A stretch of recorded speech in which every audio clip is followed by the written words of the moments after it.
Minister, you come here to Passmore's house. Been impressed with what you've seen? Very. I'm really pleased with the people I've met, including the patients here, and of course the staff. The brilliant job that they're doing in both the rehabilitation of people that have sadly been addicted to drugs or other addictions, but also helping in every way to get back into society.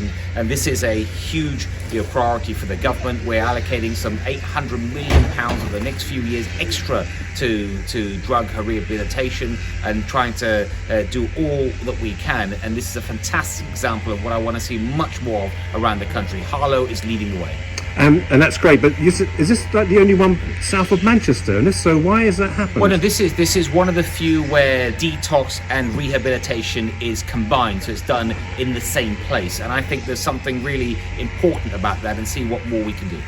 As we're in Harlow, you don't mind if I ask you a question about Princess Alexandra Hospital? Yeah. Will it ever get built? Yes, of course. It's the new hospital program is something we're very proud of. 40 new hospitals. The Princess Alexandra is one of the first that was announced. I'm very excited about it because it's going to happen. It's plans that are being worked on between the NHS, my department, and of course the local trust. And I know there's been various proposals over the last few months. And personally, I think having a new site seems a sensible way forward. I don't make the final decision on my own, but the most important thing is there will be a brand new hospital right here in Harlow. But the date keeps getting shifted. Now we're at 2028, and people are starting, when they hear 48 new hospitals or dates, you can understand why people of Harlow, who desperately need a hospital, are very sceptical at the very best. Well, the whole programme, the 40 hospital programme, will be delivered by 2030.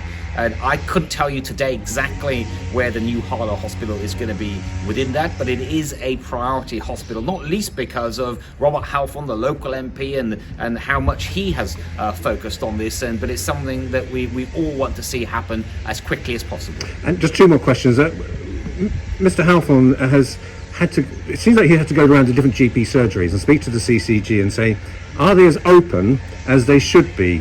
Is that a frustration you share, and have you heard that from other MPs around the country?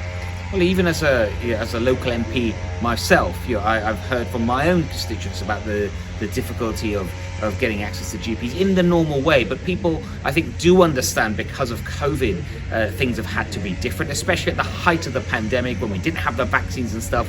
We couldn't access our GPs and clinicians in the normal way. I think people understood that. But now that we're learning to live with COVID, we're getting back to normal. I think that people want to see those services come back in that way. We're starting to see huge improvements, not least because of the record funding we're putting in, and we continue to work on that. And my final question for yourself is, going back to PAH, I think the Chief Exec, Lance McCarthy, was very underwhelmed with the comments Michael Fabricant made regarding drinks in hospitals, etc.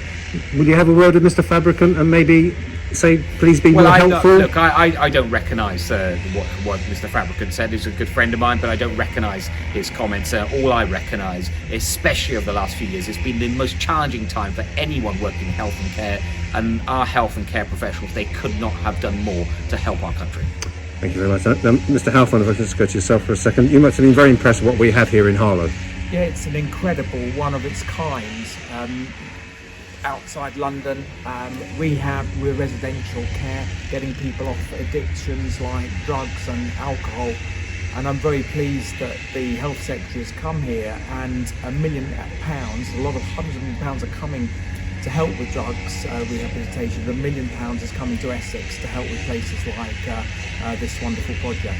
I don't want to repeat all the questions I asked to the Minister, but you can understand people about the hospital, about people feeling that date is getting further and further into the future, isn't it?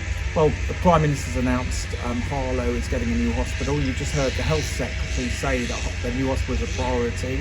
Of course, things have been delayed because of the pandemic. The country was in virtual lockdown for almost 2 years, so things have been delayed, but we're getting a new hospital.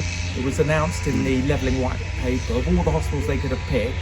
In the Levelling Up White Paper, published in Parliament, announced by Prime Minister Michael Gove, big graphic about the new health hospital campus in Harlow. So whilst it is no doubt delayed because of COVID, we are getting a new hospital. There is no doubt in my mind about it. And my final question to yourself is that I seem to have to keep asking you questions about Boris Johnson when I want to ask you questions about Harlow. But I believe you're going to go out and knock on the doors. Are you sick of having to answer questions about Boris Johnson? And when do you think they're going to finish? When he goes?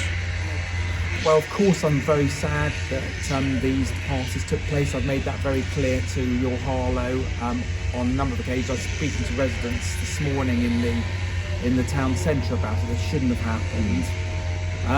Of course, I know the government have got to get back to the things that really matter to people, not just about the wrongdoings over the parties, but particularly sorting out the cost of living. We're also in a war at the moment, and I'm very proud that Britain is leading the way in that war, and that's been said by President Zelensky of Ukraine, that Britain has played the leading role in the world in terms of helping, and if we're not careful, we're a thread away from World War III, and that is not an exaggeration, God forbid. And it's sadly it's a priority. We're just coming out of COVID and then having to deal with this and the cost of living.